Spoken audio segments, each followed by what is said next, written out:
E eu quero deixar aqui na Palavra de Deus, começar com um assunto muito importante, porque o tempo hoje que nós estamos vivendo é um tempo, como eu falei no ano passado, nessa vigília, a respeito de como se encontra as pessoas dentro da igreja, ou até mesmo os crentes. E, analisando a situação, eu tenho visto que os crentes estão também com medo, estão amedrontados. E o diabo vem aproveitando esse ensejo dessas situações que estão hoje sobre toda a face da terra para amedrontar, para intimidar a igreja. E é esse assunto que eu vou expor aqui um pouco dele e nós vamos, depois, no final, levarmos em oração. Então, eu vou já abrir a palavra de Deus aqui, no livro de Pedro, 1 Pedro, no capítulo 4, a começar do versículo 12. 1 Pedro 4, 12. Olha o que a Bíblia nos alerta. Eu sei que vocês já conhecem esse capítulo, já conhecem esses versículos, mas nós vamos, neste momento, dar um pouco de ênfase no que a Bíblia está dizendo e está nos chamando a respeito desse texto. Primeiro, eu quero dizer a vocês que Deus aqui está chamando primeiro a igreja. E como é que ele está chamando? Olhe bem, no 1 Pedro 4, 12, a palavra de Deus diz assim: Amados, não estranheis o fogo ardente que surge no meio de vós, destinado a provar-vos, como se alguma coisa extraordinária vos estivesse acontecendo. Pelo contrário, alegrai-vos na medida em que sois corparticipantes dos sofrimentos de Cristo, para que também na revelação de sua glória vos alegreis exultando. Se pelo nome de Cristo sois injuriados, bem-aventurados sois, porque sobre vós repousa o Espírito da glória e de Deus. Não sofra, porém, nenhum de vós como assassino ou ladrão, ou malfeitor, ou como quem se intromete em negócios de outro, mas se sofre como cristão, não se envergonhe disso. Antes, glorifique a Deus com este nome, porque a ocasião de começar o juízo pela casa de Deus é chegada. Ora, se primeiro veio por nós, qual será o fim daqueles que não obedecem o evangelho de Deus? Irmãos, então, até aqui, nós já estamos vendo Deus colocando a igreja diante dele para sermos provados, como Cristo também foi provado. Cristo também foi provado. Nós jamais seríamos salvos e sem nenhuma dificuldade na vida aqui na Terra. Nós temos dificuldades também. E, principalmente, quando você foi chamado por Cristo, nós fomos chamados por Cristo. Então, aqui está um pouco do sofrimento de Cristo, um pouco do sofrimento de Cristo sobre nós que somos seguidores de Cristo, pelo sangue derramado na cruz do Calvário. Então, ele inicia aqui: amados, não estranheis o fogo ardente que surge no meio de vós, para destinando a provar-vos, como se alguma coisa extraordinária vos estivessem acontecendo. Então, ele já está falando aqui que para a gente não ficar assustado, como se alguma coisa extraordinária estivesse acontecendo. Deus já nos está provando o amor dele para conosco. Por quê? Primeiro, o mundo nos odeia. O mundo tem ódio de você por você carregar o nome do Senhor Jesus Cristo. Você que é cristão, você naturalmente, onde você chega hoje, até a coisa vai piorar mais um pouco, e mais por causa do nome de Cristo que você carrega. Mas a Bíblia já está alertando para você não estranhar toda essa situação que já está acontecendo na Terra. Poucos anos atrás, 3 anos atrás, nós hoje não teríamos uma mensagem tão contundente, tão presente, como hoje nós estamos tendo diante dessa situação que o mundo já se encontra. O nome de Jesus Cristo, eu vou dizer uma coisa a você e a todos que estão ouvindo, o nome de Jesus Cristo vai ser banido na face da terra por todos aqueles que governam, que reinam aqui na terra. Eles odeiam Jesus Cristo. Isso com exceção muito pequena, mas o mundo está afunilando. A Igreja de Cristo, neste momento, ela já começou, ela já está sendo provada, ela já está no início desse fogo ardente. Vocês estão vendo aí como a situação política que eu considero, sempre falo que a política de uma nação ou do mundo, toda ela está interligada ao plano de Deus. Toda ela. Então, o mundo odeia o plano de Deus. E nesse momento que nós estamos vivendo, nós já estamos vendo como pessoas se levantam em toda parte da terra contra a verdade, contra a família, contra a criança, contra a união, contra a paz, contra a alegria que ainda estamos tendo. Estão levantando em toda parte da terra. É impressionante que um presidente, há um mês atrás, irmão Damião e todos os ouvintes, um presidente, há um mês atrás, ele decretou que não queria ver nenhum tipo de alegria em todo o país. O presidente da Coreia do Norte, ele decretou que ele não queria ver nenhuma manifestação de alegria em ninguém. O que é isso? Já é justamente essa tortura psicológica que Satanás sempre colocou e agora intensifica nesse momento da igreja sair da terra. Então, ele está vendo que aquele julgamento dele já está prestes a ser levado ele ao destino que a palavra de Deus nos alerta e nos deixa claro que é o fogo eterno. Ele já está sabendo, ele está vendo que a igreja, a cada dia, a igreja, ela não prostra diante não prostrou e nem vai prostrar diante das ameaças que o mundo, que os líderes que estão compactuando com a ira de Satanás contra a igreja. Outra coisa que eu quero dizer a vocês aí, ameaça por toda parte. No Brasil, esta semana, a semana passada, quando aquele juiz da infância, da criança, expõe que o seu filho não é propriedade sua, que o seu filho é propriedade do Estado. O que é isto? Irmãos, abra os olhos, abra os ouvidos e veja que o próprio diabo, nós estamos falando aqui no mundo espiritual e no mundo físico, o diabo já manifesta de forma agressiva perante a igreja. E a igreja, na verdade, é a única que tem outro ensinamento. O que a palavra de Deus fala a respeito dos seus filhos, dos nossos filhos, que é herança do Senhor. E agora manifesta governo e autoridades em toda a terra dizendo que o seu filho não lhe pertence. O seu filho é de propriedade do Estado.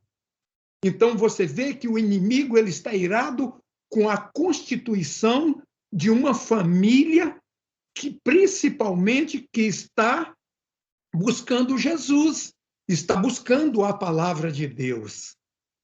Então, olha que ponto chegou.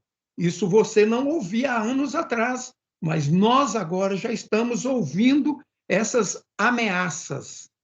O que ocorre isso aí dentro da palavra de Deus? O que está ocorrendo? Justamente, amado, não estranheis o fogo ardente que surge no meio de vós.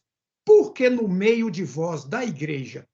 Porque a igreja de Cristo é a única manifestação aqui da terra que não é da terra. É a única.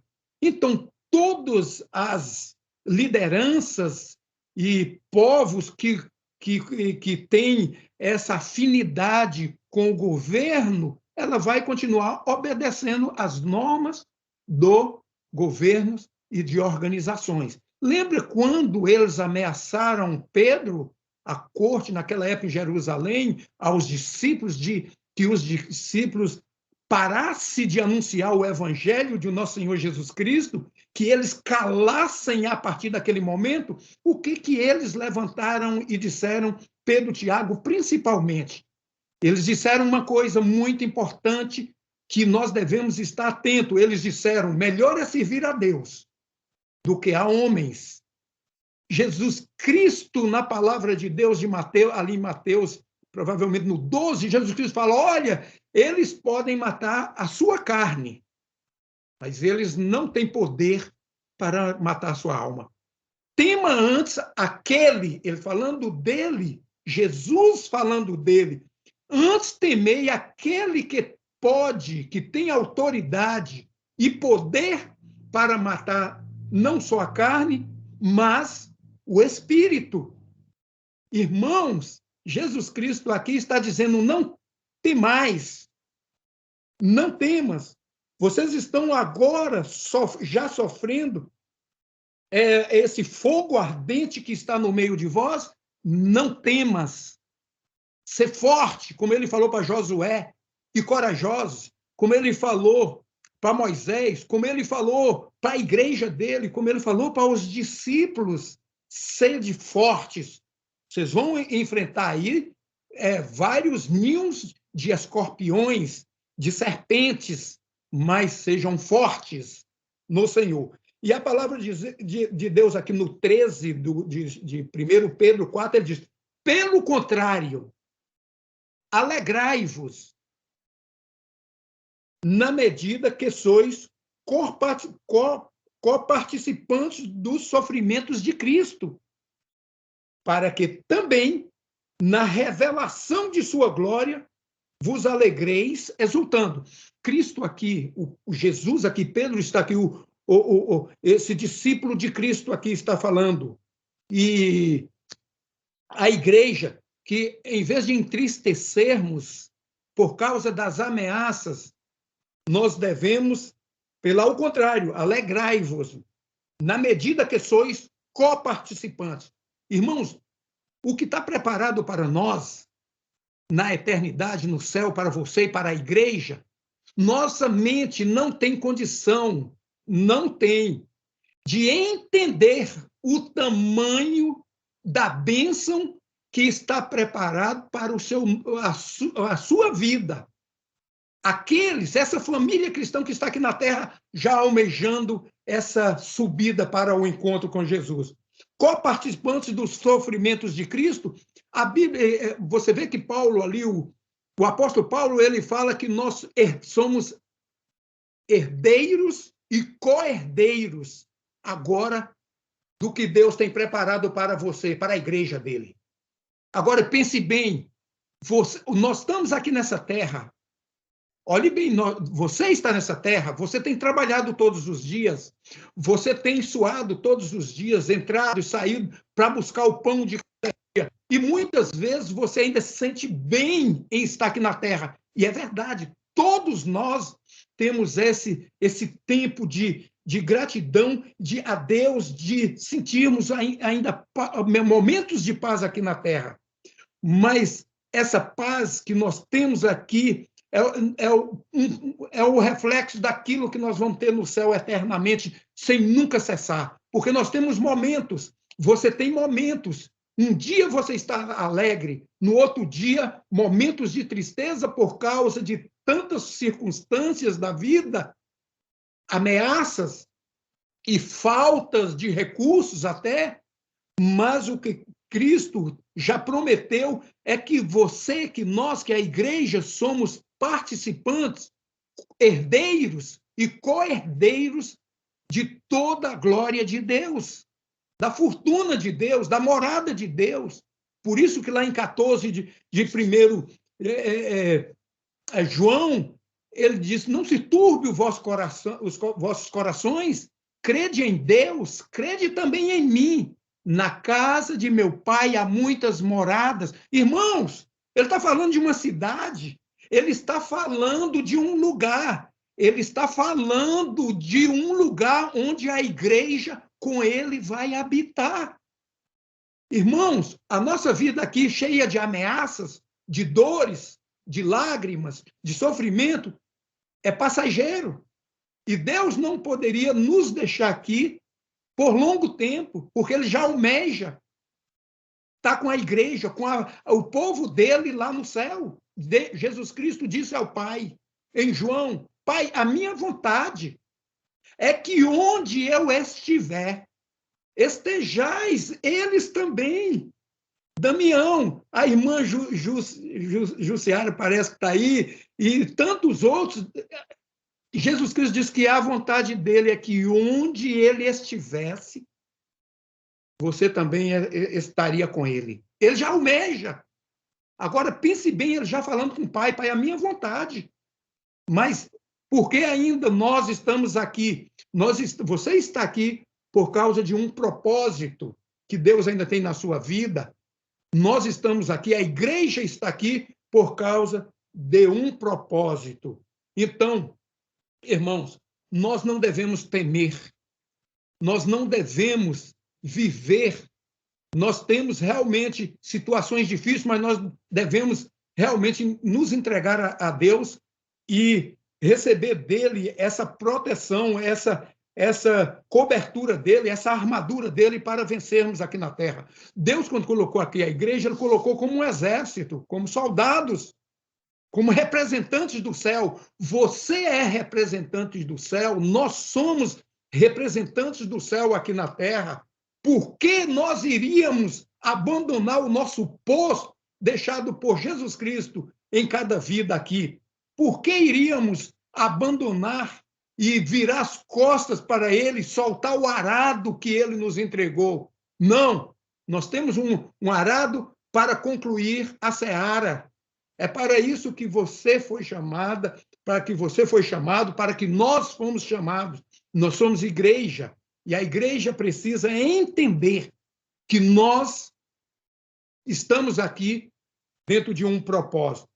Então, a palavra de Deus aqui no 14, e ele diz, se pelo nome de Cristo sois injuriados, olha, são injuriados em toda parte do mundo, bem-aventurados sois, porque sobre vós repousa o Espírito da glória e de Deus.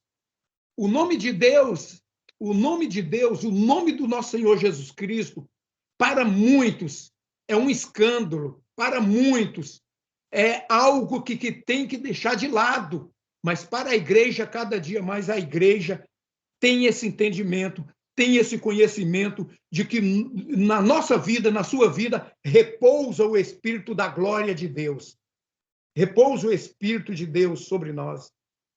Não sofra, no 15 diz, não sofra, porém, nenhum de vós como assassino ou ladrão, ou malfeitor, ou como quem se intromete em negócios de outro, mas se sofre como cristão, não se envergonhe disso. Não se envergonhe disso.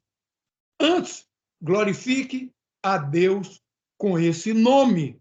Irmãos, eu tenho aqui, ainda aqui, alguns têm me perguntado nesses últimos dias como nós temos visto as ações de Deus com respeito à humanidade na Terra. Irmãos, a ação de Deus e o momento que Deus agora assiste à Terra, eu posso dizer, em diversos capítulos da Bíblia, Deus está irado. Deus está irado. Mas por que Deus está irado? Eu quero abrir primeiro aqui